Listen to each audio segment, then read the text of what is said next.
It's time to take command with former NFL tight end Logan Paulsen and former Commanders beat reporter Craig Hoffman. What's up? What's happening? Welcome in. It is the Take Command podcast film review edition. Logan Paulsen there, Craig Hoffman here. And coming up, film review from a game that we're going to try to take as much out of as we can, but there's only so much we're going to be able to take out of it for reasons that we will explain and reasons that we're actually going to get a little bit deeper in later in the show. We're going to conclude today, since there's not quite enough meat on the bone for a full-length podcast. We don't want to short you your Take Command fix.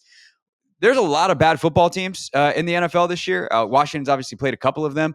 So why is there so much bad football being played? Is there good football on the other side balancing it out? And how do we make sense of these games against opponents who are maybe not quite as challenging as you'd imagine you'd get the baseline test of week in, week out in the league? But Logan, it's time for a film breakdown. And look, there's only so much we can take out of this tape.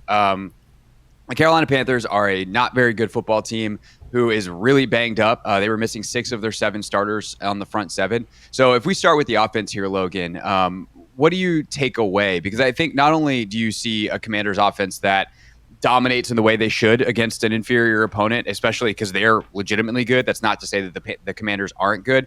I also feel like it's, they know they're not very good and they haven't been able to practice a ton. Everything's really simple. And Marcus in this offense, after Jayden goes out, just ate on it. And that's exactly what they should do. So credit to them. But how do you, what impressed you and what do you ultimately try to take away from this game? So I think the number one takeaway for me is obviously Marcus played well, B-Rob played well, Terry had a great game, Zach did some awesome things. Is the offensive line is starting to my eye when you watch play like a maybe not a top 10 group, but a top 15 group, and their chemistry is outstanding. Their ability to pass off stunts, their ability to get kind of the runs communicated, the blocking surfaces communicated is really high level. And, Cliff deserves a lot of credit for it. Anthony Lynn, in terms of run game design, I think deserves some credit. We'll talk about that in a little bit. Like, obviously, they run a lot of GT, but how they're getting to some of their Wanda stuff, how they're getting to some of their kind of quote-unquote trick plays or like novelty runs is really interesting. So, I don't know. But that group, I come out of this game being like, everyone's like, oh, Marcus Mariota had a great game, and he did have a great game. But there's sometimes where he's back there and he's kind of moving around in the pocket, and those guys are battling for him. And then on the B-Rob runs, like their ability to create soft spots and just cover guys up and move and be athletes and kind of like a bunch of, wrestlers. Like they're all these kind of, not like maybe your traditional like, LA Ram offensive linemen who are all 330 big kind of gap scheme blocking guys. They're, all 305, 315. They can move around a little bit. And it's really cool to see that group coming together. And again, they're going to be outclassed versus some of the top flight competition in the NFL. But I think the thing that I still take away from this game is that Cliff really understands how to insulate that group. Like I was doing a breakdown of the Baltimore game and I look back at the Cleveland stuff, and obviously this game we just watched all the film, and his ability to the types of protections, the chip help, the kind of subtle play action, like they had a second and 15 where they ran like a pop pass protection. So basically offensive line slides left, the guard uncovered on the left side, Allegretti pulls to the right and blocks the defensive end. And because they think it's a draw or a run, they kind of stick to the blocks in a different way. And they don't do it all the time, but it's enough of a change up to kind of put those guys in a good spot to be successful. So I think when you see them stacking those types of opportunities in the pass game, and then we'll talk about the run game here in more detail in a second, but that's the thing I come away with is, again, you mentioned their front's banged up. They're not at 100%. They should win that matchup, but the style and the physicality that they did that with, I thought, again, was the most impressive thing offensively from that game. Totally. And you see obviously, if the Carolina Panthers have a better front, that becomes easier. And maybe this team with their physicality and the way they're being set up, like they win, but they don't dominate like they do against Carolina. But they absolutely destroyed this Carolina front. And that's exactly what you should do. Like if I told you that the Commanders starters were going to go against some teams 3s and 4s in a preseason game, you'd want them to win 40-7. You'd be like, okay, mission accomplished. That's exactly what they did. So they deserve all the credit in the world.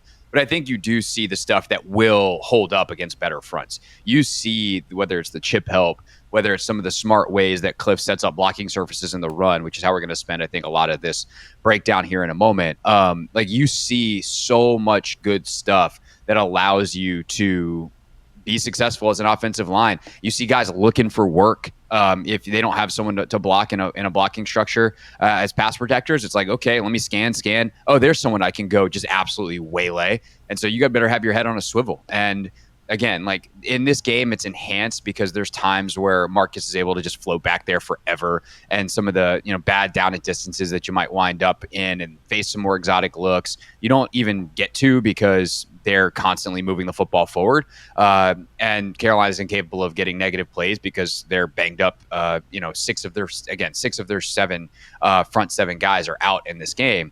But you also see the process be excellent for Cliff, for Anthony Lynn, for Bobby Johnson, for Brian Johnson, and everybody involved in setting this thing up. What about the run game intrigued you so much? Because there's some fun stuff in this game. They do some of the unbalanced line stuff. They do some the direct snap. But they also have just some straight up, GT, inside zone. Like they have a little bit of everything in this game. What really stood out to you about how they're able to set up their run game and why you think it's worked so well for them this season? I mean, obviously, you need guys that are going to execute. I think we just talked about that. But obviously, like when you get a little bit of schematic elevation, that's also really cool. So I think, the first time, the first time they run GT, it's when Jayden Daniels pulls it. They run that they get to that orbit motion by Austin Eckler. So he kind of comes across, gets in the backfield. They run that kind of split flow action.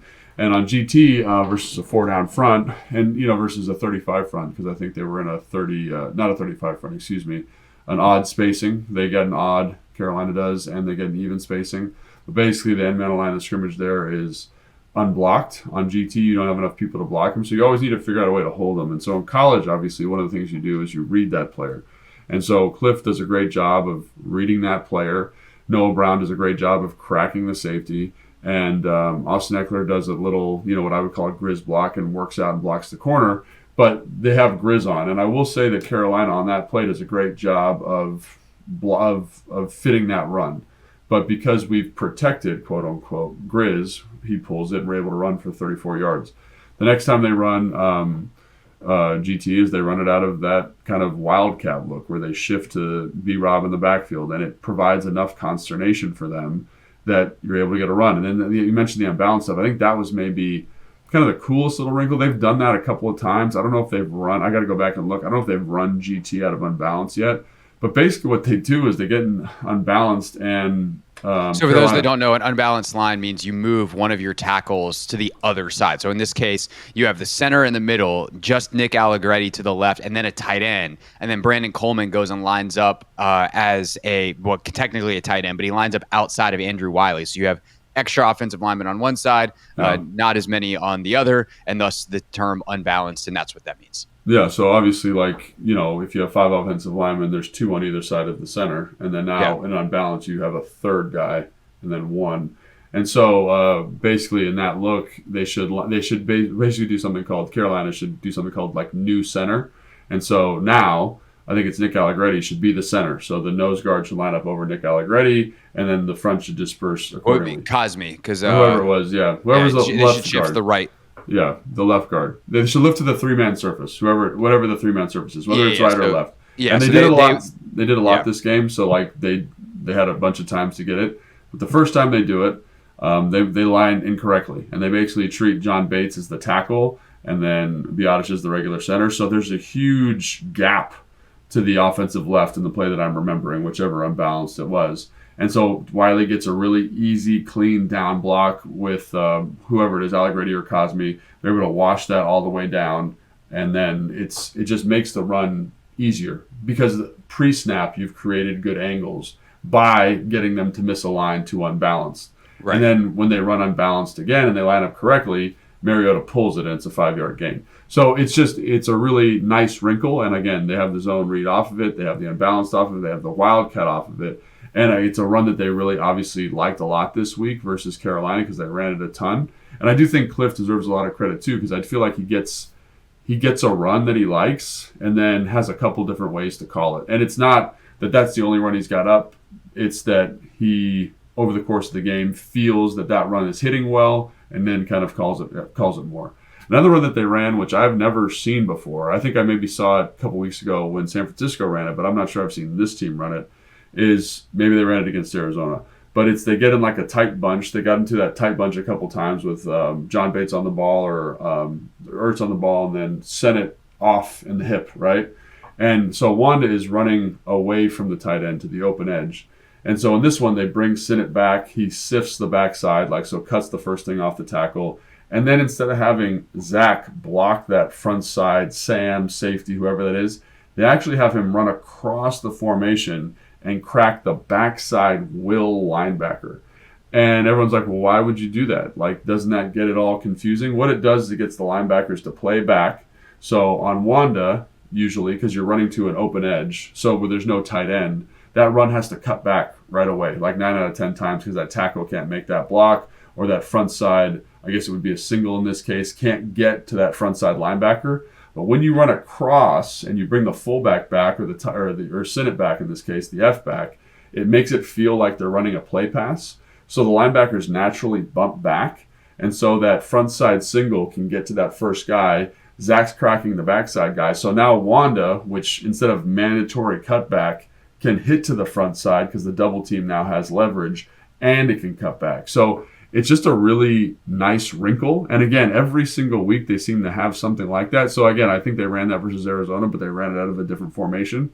So again, the different formations, the ways to protect these runs, and then understanding that a run's hitting and then coming back to that run, I also thought was pretty cool. So there was, from a run game standpoint, I thought a lot of really interesting stuff for sure. Yeah, and I think you see that not only do they have Austin Eckler, who's kind of got his package of stuff that he's great at.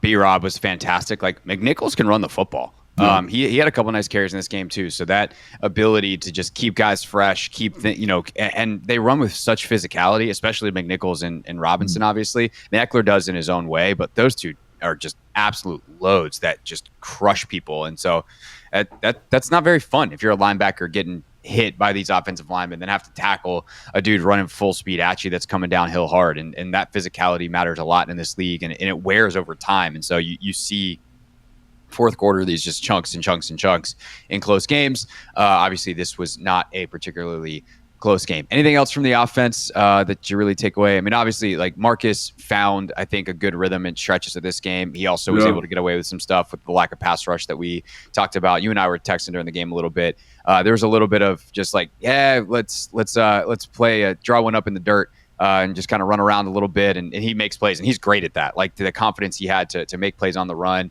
I thought he made good decisions in terms of some scrambles and things like that. But credit to Marcus. Like, he played the game that was ahead of him very, very, very well. And after, I think, a squirrely start, obviously, where things just felt really, really different all of a sudden offensively, he found it. And, after, I think, 3 incompletions to start, he only had 3 the rest of the game, if it was even that many. Yeah, and I think, obviously there's that was my initial reaction, was like, that he's getting away with some stuff. And he did get away with some stuff, but he also made some just really tremendous throws and tremendous plays. Like, he has that completion to Diami on the dig, like, I forget the down and distance exactly, but Zach Ertz is running an in, and then they're running like another in behind it. I call it spin because it's like second in.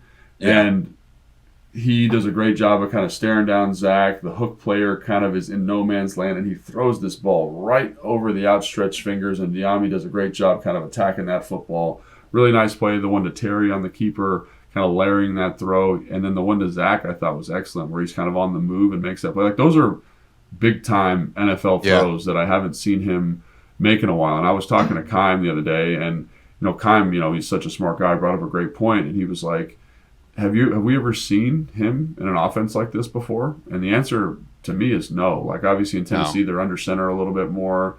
He didn't play a ton in Philly when he was there. Like, in Atlanta, they're under center. They're running kind of like a traditional West Coast.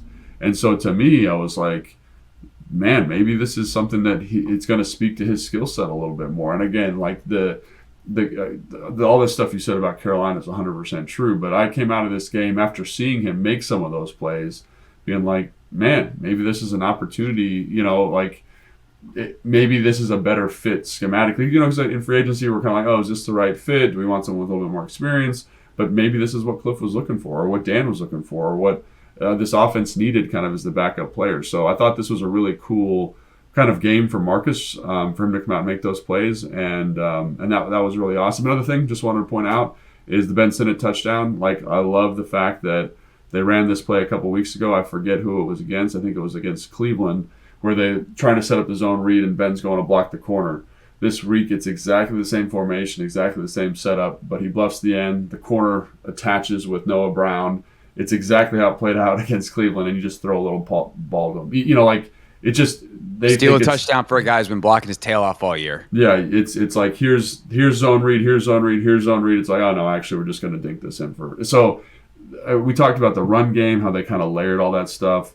And every week you see something kind of layered in the pass game where they said, oh, we did that, like breaking a tendency from the week before. So as much as this is kind of, I don't want to like throwaway games, probably a little bit strong, but a game that they should have won, they did win. I think you still see some of the innovation that Cliff brings. And this is another thing, just a like high level thought on the offense. His ability to create space in drop back stuff is kind of insane. Like he understands defenses really well, obviously, and he understands how to get guys to spots. And some of this stuff doesn't work unless the protection's like lights out, but it was lights out, and like dudes are wide open. Like that first one to Diami that Marcus missed, I think it was like a 3rd and 10, it was like 3rd and 15. Yeah, and it's wide open. They run a concept that Kansas City Chiefs have been running for a couple of years now. But now Detroit runs it. It's you run like to the offensive right, that receiver runs a deep comeback, and cover 3, that guy attaches, and then you run from the slot like a high post, and you get a high-low on a cover 3 player with the safety playing outside leverage on this post. And it's such a great concept, and it's like, man, what a great call. And like, dude's wide open, we just got to hit it. So I every week, you know, I come away with understanding Cliff's like ability to find tricky kind of, you know, oh, like that's a cute little play, but also just running good offense, which is pretty cool. So yeah, no doubt about it.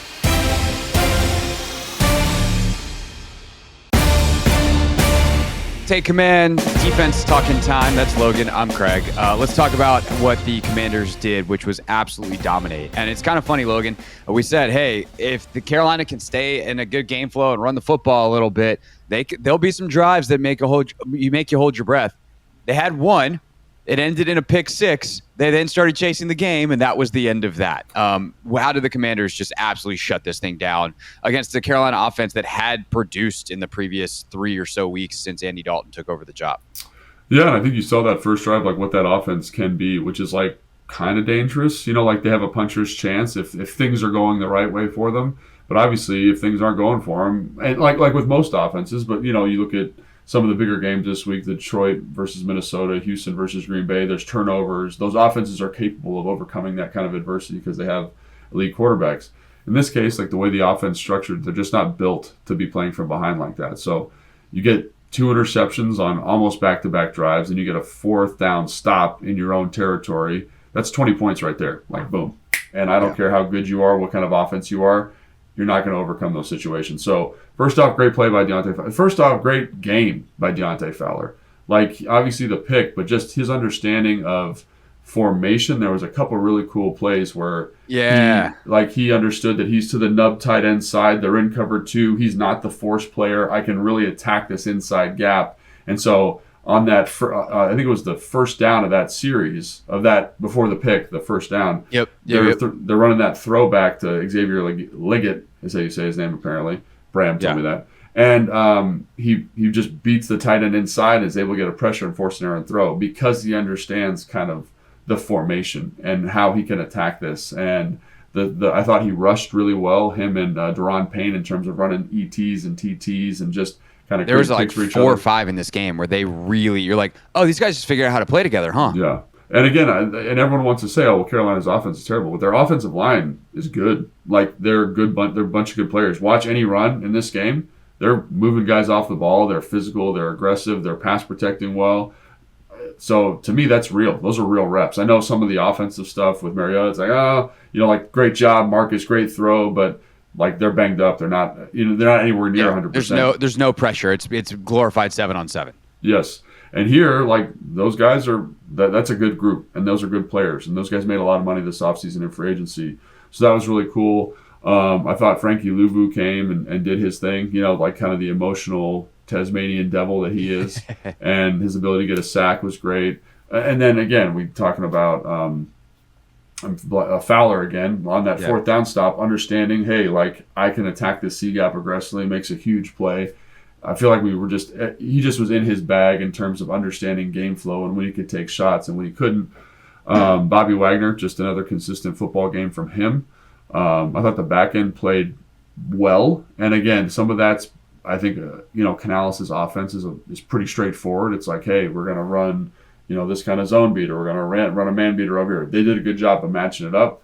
Thought there was some good stuff by Joe Witt Jr. in terms of kind of being on the details. Like there was, I think it was not after the line. It was their second drive where it was like a 2nd and 10, and they brought a zone pressure and they dropped Jamin Davis off underneath the flat, and they got to this cover 2 look, and it was just a really well-designed defensive structure. They got the slide to go a certain way. Awesome job. So they did some really good stuff.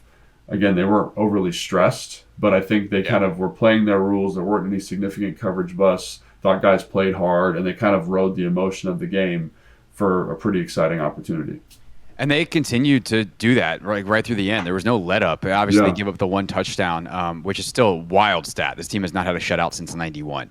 But it is a game where they played extraordinarily well from whistle to whistle, and that's all you can really ask for. Like it's not their fault they were up. Actually, it was their fault they were up instantly. Dante Fowler made an incredible play, and they rode that the rest of the game.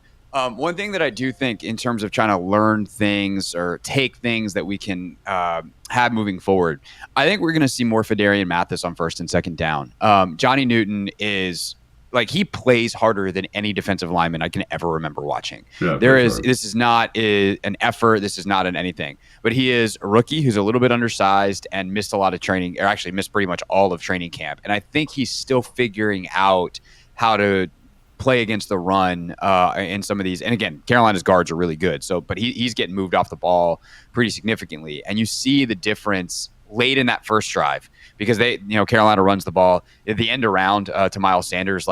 I feel like that was so everyone was so oblivious to that happening that I feel like Carolina must have run that action in every game this year. And Joe Witt was like, guys, they're never going to hand it off. Ignore it. That's how not looking at Miles Sanders everybody was. That's obviously the big chunk play, but there's a bunch of other really quality runs on that drive for Carolina, and then eventually they sub Big Phil in, and that's when they start to blow things up a little bit. And from then on out, Phil's in there, and you just see the difference, and you see the space it gives for Frankie and Bobby, and the space it leaves for Duran to make plays. And so I think as they try to figure out life post John Allen, I actually wonder if Fedarian Mathis is the 2nd round pick that winds up being the quote unquote starter, and especially on 1st and 2nd down where the run game is a bigger part of it, because I think he pairs maybe a little bit better with Duran, and then you can get Johnny in there, one on pass rush situations, obviously, but also a guy like Sheldon Day can eat up blocks a little bit, and so maybe that becomes your pairings as opposed to who we thought, which is that Johnny Newton will just step in for John Allen.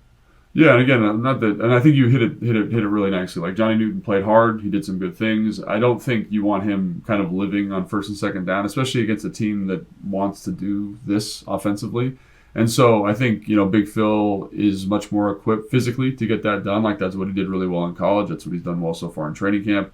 Another guy that I just want to call attention to is the guy they signed a practice squad, Carl Davis. He's 340 pounds. He's a big guy. Maybe that a body type like that, in addition to Big Phil, starts getting in the rotation a little bit more as the season goes on. Because I do think when you see them, when Big Phil's in and he's holding off blocks, Luvu and Bobby can move around a little bit. But there's a couple times on that first drive where there's no opportunity for that because the defensive line, and I will say Duran Payne had a couple reps like this as well on a true double team where they're in the linebacker's lap. So as well as the defense played and all the plays they made and the ball is life and all those different things, I still think there are some issues that they need to get resolved with when it comes to stopping the run. And I think some of that is personnel related. And I want to see Jerzon rush the passer because he does such a great job of that.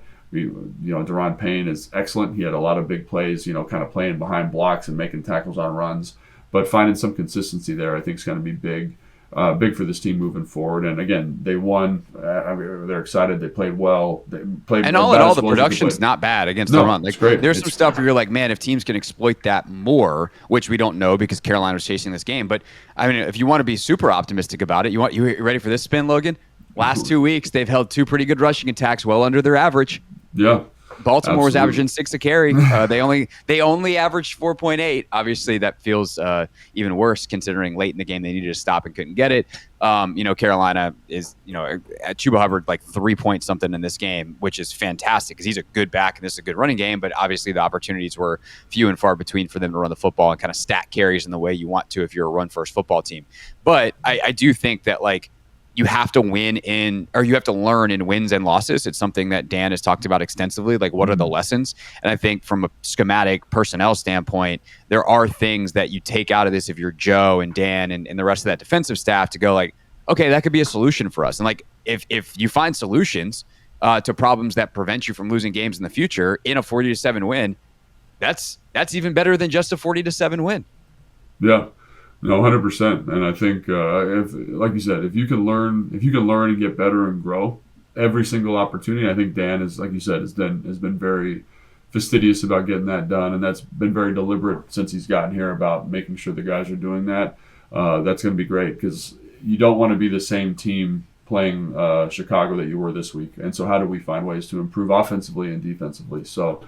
I think that's a great point, and I think knowing this staff and what they've done so far, I think that's definitely something that's going to be on their radar. Whether that's making sure Jerzon can improve individually in that area or finding ways from a personnel standpoint to maximize those packages a little bit better. Yeah, and the staff is going to work on both because that's how they roll. Also, congrats to Emmanuel Forbes on the pick. Fairly simple. He threw it right to him, but played the coverage exactly the way he was supposed to. Deontay Johnson kind of stops on the route.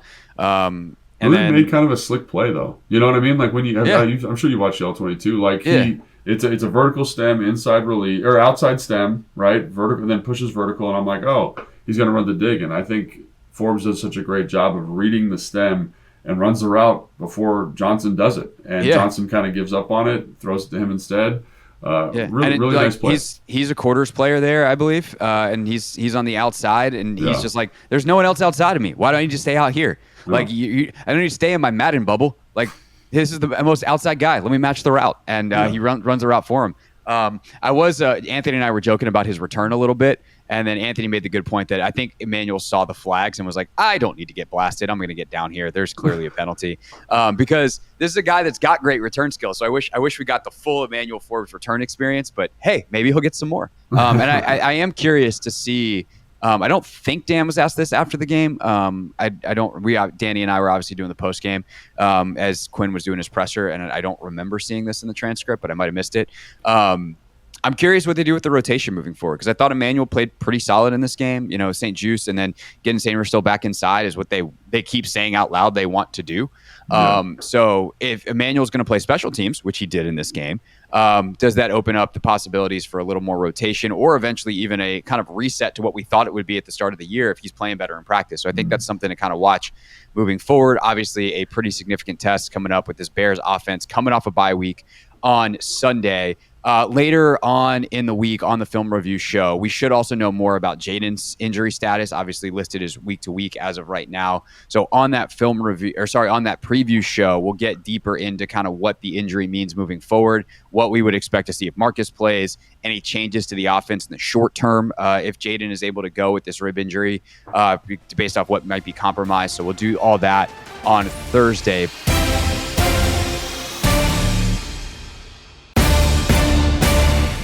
Wrapping up the show today with the discussion of something that we have left behind mostly on this podcast, bad football. But it keeps chasing the Washington Commanders. Luckily, it's not infecting the Commanders anymore. But, man, there is some bad football being played around the NFL right now. In fact, you could put a number on it and say, Logan, it's historically bad. The folks who do DVOA, they've got kind of a threshold of just horrendous football at 30%. If you're 30% worse than the league average, play in, play out, offensively, defensively, special teams combined, they've never had 5 teams through 7 weeks at minus 30%. They got 5 this year. Carolina, Cleveland, New England, Miami, Las Vegas, Tennessee, Jacksonville, and New York are really struggling as well. There's a lot of bad football being played. And you have teams like the Commanders who are absolutely taking advantage of it, as they should, bamboozling these bad teams. But when we take it out of the statistical realm and put it in the actual on-field discussion, Logan, what to you stands out as the bad football, and is it worse than you remember seeing in the league as a product as a whole?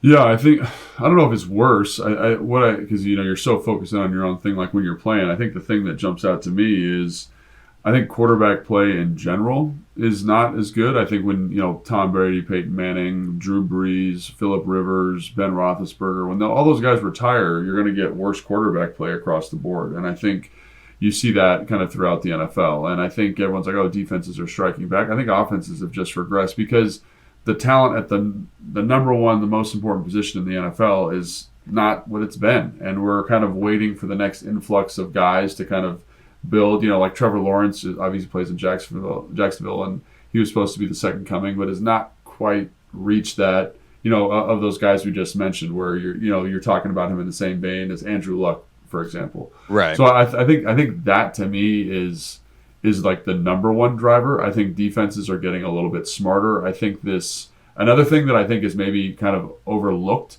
is there's been this huge push from an analytics standpoint to stop running the football. So you've got all these roster constructions that are built to just throw the football, and defenses are like, cool, we're just going to play coverage all the time.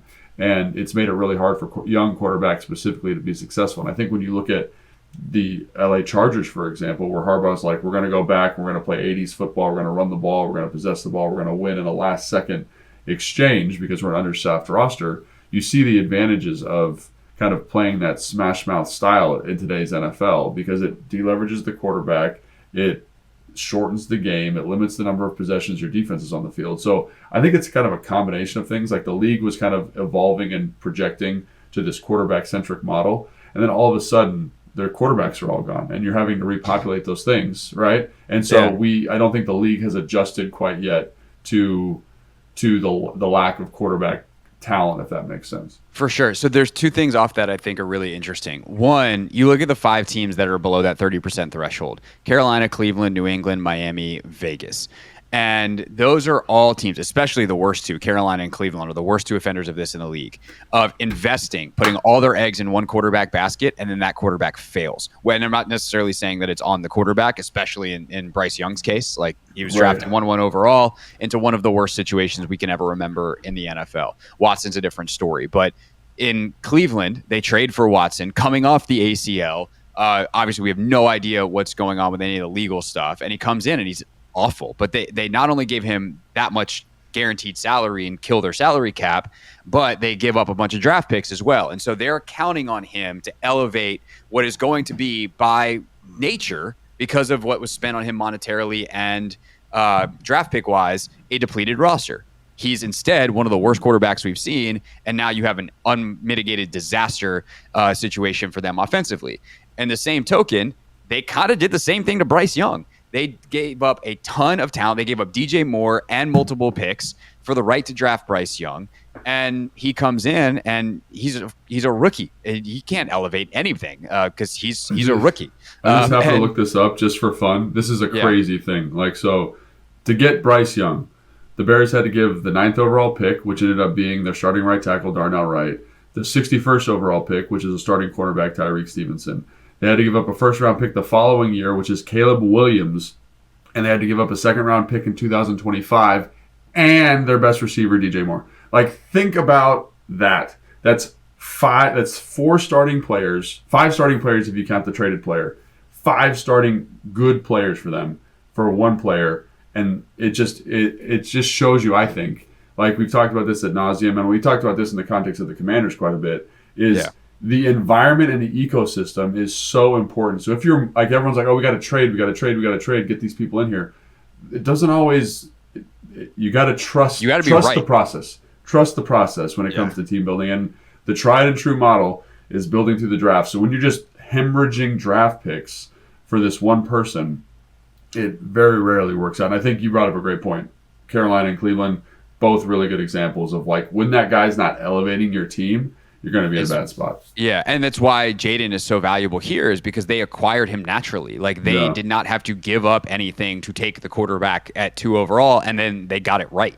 And it shows when that guy can elevate the roster, like, oh my God, even if your roster's not where you want it to be, you can be really good. And I think that kind of gets to like New England obviously is in a mega rebuild because, it's funny. I heard Belichick making fun of the Giants the other day, and I'm like, look, you're the greatest coach of all time. You have 8 rings. Who am I to say anything? But like, dude went a decade without a rookie draft pick getting to a second contract. Like, that's why New England's in a talent deficit. Miami obviously was a little bit different situation. They're built in a very, very, very specific way to which Tua is a perfect fit. Tua goes down, nobody else can run their offense, and all of a sudden they stink. And then Vegas is just, I don't know what they're doing. They're an absolute nightmare. Well, it's a quarterback situation there too. Like they just didn't have a long-term. Like I think it's good. They're all good they're all good examples in different ways of not having a contingency at the quarterback spot. Like if you're going to build an offense like that, like I love Mike McDaniels, I love their offensive coordinator, I love how they built that team. But if you're going to mortgage on a specific quarterback style of play, you need to make sure your backup is similar, right? It's the same thing that they did with Lamar Jackson in Baltimore for a long time with like the Huntleys and all these different kind of mobile scrambling type guys, the Josh Johnsons of the world. Robert Griffin was there for a little bit. When he goes down, you can still run your offense. And I think Cliff, we just talked about Marcus and what he did in Carolina, having a type at quarterback and just being able to be like, okay, we can kind of still exist in the same ecosystem we want is extremely important. So it's not only the starter, it's your contingency if something happens to that guy. And like Miami's a perfect example of that. Las Vegas, I think they were hoping to be elevated by receiver talent, but the offensive line wasn't there. New England is a unmitigated disaster. You mentioned some of the talent deficiencies and how that started 10 years ago, in terms of them building this roster out. And so they all have their own issue. And those are really maybe extreme examples, like the New England's, the Vegas' New England and Vegas specifically, because the talent on the roster is so limited. But the quarterback is also part of that equation for sure. For sure. And those two now in first year new GMs, so they can hopefully rebuild. And in New England's case, it looks like they got their draft pick probably right as well. If Drake can continue to develop, he's actually given them a little bit of life, albeit in 2 losses in these 2 games. And clearly there's a long way to go for him with some of the picks he's thrown. But I think the other part of it that's really interesting on the quarterback front is, and I'm stealing this point from Robert Mays, our friend over at The Athletic, and something he said on their show. Because of the way the contracts work now, especially post like 2011, I think is when the rookie scale came in.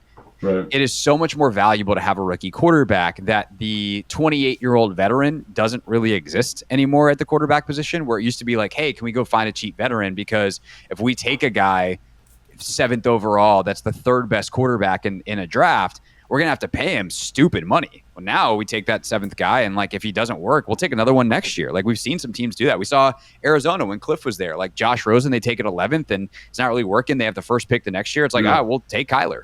And so I think that the evidence point for that of like how that can be really valuable of guys that actually have experience, have been through some stuff and survived is Geno Smith, Sam Darnold now with Minnesota, Baker Mayfield in Tampa. Like those are good quarterbacks who were very high draft picks in Darnold and Baker's case, and needed some time in the league and needed to get to different situations. Like Darnold going to the Jets was a nightmare. Baker, the up and downs of the Cleveland Browns, like get him out of there and get him in a more stable situation and, have him run through the Sean McVay car wash along the way. And all of a sudden, like he's a pretty freaking good quarterback. He's not going to be a top 10 guy, but he's going to be between 10 and 15. And so the value of that 28-year-old, let's call it veteran, who's seen some stuff, been through some things, has a working knowledge of the league that is competent as a professional, like that's not a route a lot of teams go. And like Vegas is, I think, a good example of that, where it's like they probably could have gotten someone like that, and their best swing at that was Gardner Minshew. Right. And instead, you see what happens when you don't have either the young guy that you're developing or the competent, mid-level guy in the league that can actually operate an offense consistently week in, week out. Yeah, I think that's 100% right. And so again, like to that point, like offenses are struggling just generally this year, but look at the kind of the youth movement across the NFL. And I think that's exactly the reason why we're getting that, right? Is all these young quarterbacks are more financially viable. And I think another great example to that, add to that list, is like the Joe Flacco's of the world. Like look at the Indianapolis Colts offense. Like I think Anthony Richardson is tremendously talented. I really want him to kind of figure out in a Josh Allen type of way, because he has the physical skill set in the same way that Josh Allen does. But the offense is better with Joe Flacco. It's more efficient with Joe Flacco. And it's not because Joe Flacco is a is a more physically gifted player. It's because he's got more experience. It's the same thing with the Bakers and the Genos. Like, they've been around long enough. They've learned the position enough. And I think that's something people forget, like fans forget, is that it takes a long time to get comfortable with a certain level of NFL efficiency. And I think that's one of the reasons why Jayden Daniels is so incredibly unique and special, because it seems like he's just every week is just figuring it out at a rate that is kind of unprecedented in a way that kind of CJ Stroud did last year. And I hate making that comparison because it puts a lot of pressure on Jayden. But that's unique. That's like the unicorn, right? Think about, Josh Allen, how bad the Bills' offense was before he figured it out in year 3 or 4. I forget exactly when that was. But it takes time. And so the NFL offense is going to be less efficient as the quarterback position stays young. And you just gave a good reason as to why that's going to be that way for a long time. And I do think teams maybe should zig a little bit here and say, hey, who is a guy like a Joe Flacco, like a Baker, like a Geno, like a Sam Darnold that we can kick the tires on and give them an opportunity to play football while we have a young guy on the roster. So I think I'm trying to think who did this. I think San Francisco was maybe a good example of this, where they drafted 2 quarterbacks. They had Jimmy Garoppolo at a fairly good number and let those guys kind of come along in the wings for a little bit. I think that's got to be the model, because you're not hurting your offensive efficiency the same way, and you're getting those guys up to speed at what it means to play NFL quarterback. And again, like right now, we look like we're in the land of milk and honey as the Commanders, because Jayden Daniels seems to have accelerated that process on his own with Cliff's help and obviously Dan's help as well. But I think that's got to be the model moving forward.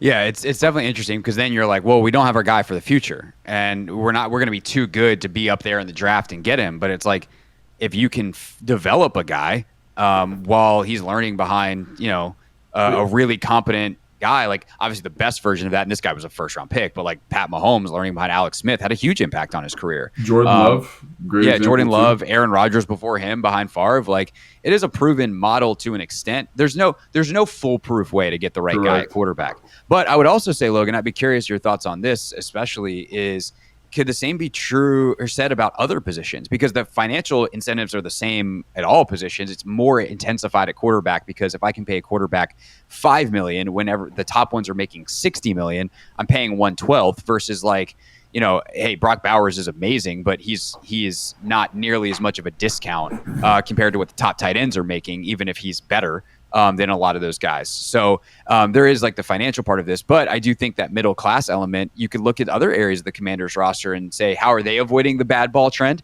Like, Nick Allegretti may not be the world's greatest left guard. He's a pro. Like, he's a legitimate bona fide pro. Same thing on the other side. Like, Bobby Wagner is not Hall of Fame Bobby Wagner necessarily anymore, but like, that dude knows how to play football, and he is helping everyone around him. Luvu's kind of, I think a higher end, upper middle class, if you will, and potentially based off his usage this year could become a star. But like, the Commanders have found a bunch of guys who just know how to play, put them on the field together in a well-coached scheme, and like, lo and behold, they're 5-2 because they know how to play good NFL football. Yeah. I think a great example of that is like offensive line. Everyone always bemoans offensive line talent and offensive line development. And I really love, initially I was kind of like, I don't know how this is going to work out with Brandon Coleman and Cornelius Lucas, but I love the idea of getting him reps in a controlled setting, and he's not starting each and every week. And think about how much better he's gotten, Brandon Coleman, over the course of this season without having to put everything on his plate. Like, to your point, we're so conscientious of the environment that the quarterback's coming into. But I think with offensive linemen, it should be something kind of similar. If you have the opportunity for a guy to develop, like, the worst thing you can do, I think about Andrew Thomas in New York, where you're just like, hey, go figure it out. And it's like, he wasn't ready. And again, 2 years from then, he was ready. Or Colton Miller, the guy from Las Vegas, like, he wasn't ready early in his career, but now he's ready. He's one of the best left tackles in football. Like, what if you could mitigate the ouch of that with a veteran presence? And I think when you look at the New York Jets, is another great example. They draft Olu Fashanu in the first round, but what they do, they brought in Morgan Moses and they brought in Tyron Smith. So this player who's a little bit green can get some work in kind of a rotational setting. And I think maybe that's a better way. Again, if we're going to complain about it, offensive line's not developing, what are some different tools we can use? And so I do think that this, again, we're a Commanders show, but I'm being generally honest here. I think that's a good way, what they're doing with Brandon Coleman, to be like, hey, let's bring you along in a slow, controlled fashion. And you're going to end up at the end of this year with 700 snaps, which is great. but it's not going to be 1,500 because you're not going to have to play every single game this season, or I might be off, whatever that is, 350, whatever the snap number is. But I think that's a really good way of looking at it. Even some of the stuff they've done with Mike Sainristil, he's not playing every single snap. I think that's good because you're limiting some of their exposure. So again, I'm not sure if they did that intentionally, but it's a interesting model that I would be curious to see if other teams apply to other positions, to your point. I think especially if Washington continues to be successful and these guys come out at killing it, everyone's always trying to figure out what other teams are doing. And it's like, this seems smart. And I would be almost stunned. Actually, I would be stunned if it wasn't intentional, because everything that Adam Peters does is very, very intentional. And he's the one who sets up the program, if you will. And Quinn was obviously on board with it, if not agree with it, and would have brought the same idea somewhere else. So like, I imagine like when those two met for the first time, and there's all these different names from Ben Johnson or Raheem Morris to all the other candidates that we were talking about, and they sat down and they did that first interview, and all of a sudden there's a couple stories that popped that like Adam Peters and Dan Quinn really hit it off, and Quinn should be seen as one of the favorites, if not the favorite, coming out of the first round interviews. I wonder if that's one of the things they talked about in terms of like how they really want to build this thing from the ground up. And I think that other teams would be smart to emulate it, and you have to find the ways within what you want to be as a football team, within your salary cap structure, with all of that, with the picks that you have, because it's a lot easier to do, by the way, in one of the best quarterback classes that we've seen in a long time. We have the second overall pick. And by the way, the guy who's going to go second is an exact perfect to a T fit for what you want to do and who you want to be from a character standpoint. That certainly helps you. I don't want to say skip steps, but graduate a few steps quickly. Process, yeah. But and I mean, there's other teams that definitely are going to be taking pieces of this. And even with the Cornelius Lucas thing and the Brandon Coleman thing, you need a Cornelius Lucas, and those guys just aren't floating around everywhere, right? Like there are challenges to this, that they've done a good job with talent evaluation, but finding those pieces is super important. And we're kind of digressing, but like the Commanders have just done this process over this last 2 years really well, and I think one of the things that I'm excited for is that they seem, again, to have this long-term vision, which some of these other teams we just talked about don't necessarily have. Yeah, what's the vision in Las Vegas? Yeah, like seriously, vision in Vegas, vision in Carolina right now. Like what are they doing? Cleveland, same thing. Like they started Dorian Thompson-Robinson in the game. Like as opposed to Jameis was the third stringer. Like just like is that you want him to be your starter moving forward? I wonder if that's what's going to happen this week. Like, is Jameis starting this week, or is DTR starting this week? I don't know, but DTR was the backup. So we'll find out. Yeah, Carolina, I think maybe a little bit more this year than certainly last year. They were like, oh, let's invest in the offensive line. Like Dan Morgan seems to have a little bit more of a clue than whatever Scott I'm not saying Fitterer they have no clue, but also like I feel bad for Scott Fitterer and some of the other people that were brought in there, because I think the owner's driving that ship, and we know that that's a bad situation. So you have to have a vision, you have to be able to go execute it, and like guys like Zach Ertz become really important, like to kind of a safety bridge, if you will, a life raft. Hey, by the way, we're going to make sure that you don't fail because we're going to give you a veteran tight end. And by the way, that veteran tight end is probably also developing Ben Sinnott every day to be your tight end of the future. And next thing you know, Jayden and Sinnott are, I don't want to say Mahomes and Kelsey, but like they're going to grow up together with the Commanders, and that's a great thing. Yeah, what did we just talk about with Carolina? Like they're starting 3 rookie players, tight end, 2 receivers. They're starting 3 rookie offensive players, and the offense looks like that. Yeah, it doesn't have the level. To their credit, Adam Thielen was brought back and he got hurt, and that offense was better when Adam Thielen was in it. There wasn't a very long stretch that Dalton was playing and Thielen was playing, but when it was, like, they were a significantly better offense. Right, but we're talking about mitigating and managing risk. Like we could have been like, hey, we're going to draft a tight end in the draft. It's going to be awesome, and he's going to develop with Jayden Daniels. But why? If we can manage some of that risk with a guy like Zach, who's a very productive player in the twilight of his career, no doubt. But like I watch Zach on the weekends, and I'm like, man, he still's got that dark art of running routes. He understands how to create separation. He's the quarterback security blanket. And like you said, Ben Sinnott's going to learn from him, right? And it helps Jayden Daniels' development because you get a player who's NFL ready, having Terry in there, bringing in Austin Eckler from a pass protection standpoint. All those decisions, like, were just the right ones. And trusting the evaluation and trusting those guys could still do it is also a big part of that, because how many times have we seen teams bring in guys who were a big name but couldn't get it done? So right. I just think the whole thing, the whole model of kind of softening the landing, and it does seem very intentional for all of the rookies. Was very cool. So for sure. And by the way, offensive DVOA, the third best offense in the league right now. To bring things full circle, your Washington Commanders behind Baltimore and Buffalo. So it is working to a T. We'll see what they can do on Sunday against Chicago. We will break down that matchup on the Thursday show, so make sure you are subscribed and stay tuned for that.